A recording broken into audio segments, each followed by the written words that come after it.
trong vậy tha ở bên sân bóng các bạn chơi gồm chơi nha à bên lưới đây lần lưới chặn tung ăn lốiแต่lưới sang rô mặt chơi nha rô mặt đây mà sao xa ta là chặn tung ngon thế này Welcome to Mr. Chunny Melody on the mix. chặn tung rồi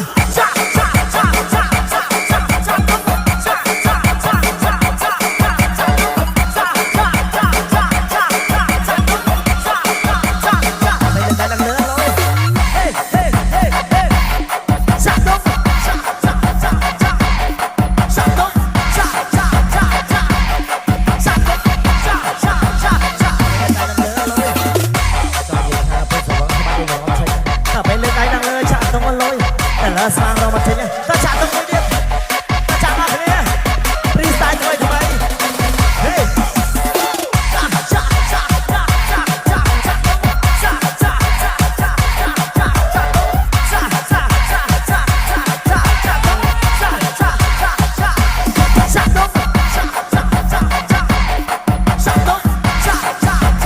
Welcome to Mr. Chunny Melody on the mix.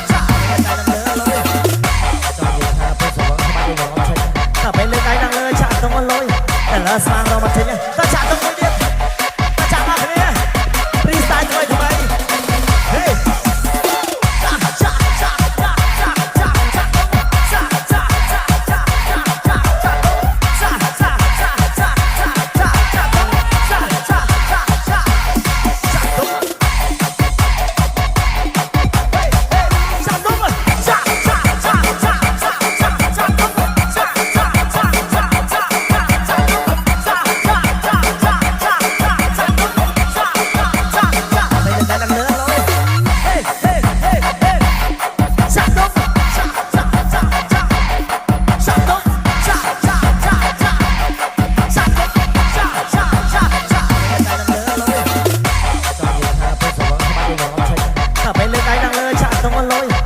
sang rô mặt chơi nha ta chạm tung một điểm ta chạm vào thế này freestyle thôi thì mày hey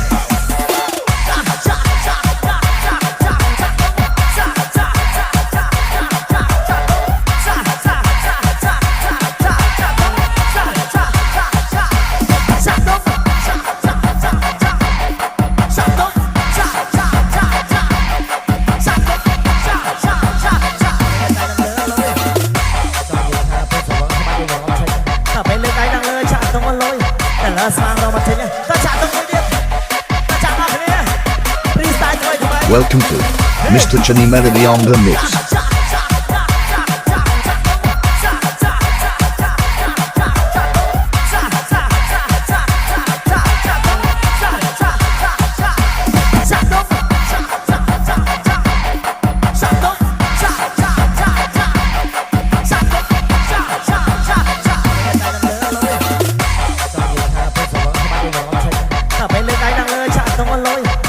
sang rô mặt chơi nha ta chạm tung một điểm ta chạm vào thế này freestyle thôi thì mày hey